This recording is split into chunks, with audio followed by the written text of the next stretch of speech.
Geoff, recently the issue of choice of repairer has reared its head again, this time in the body repair sector. When issues like this arise, what steps does VACC take to fight for its members? Well, first we start with our divisional committees, David. We need to make sure that when we go to government, when we go out with a message, that it's actually reflected through our committee. So that's the starting point. The other thing is, David, is we've got government ministers, chiefs of staff, decision makers that need to hear this message.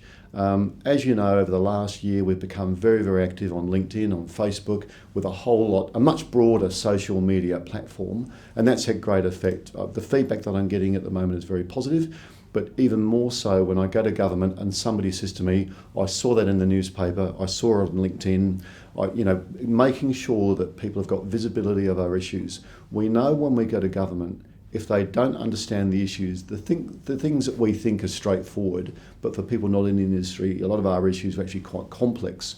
If we can simplify that message before we stand in front of them trying to put a political case, it makes our job a lot easier.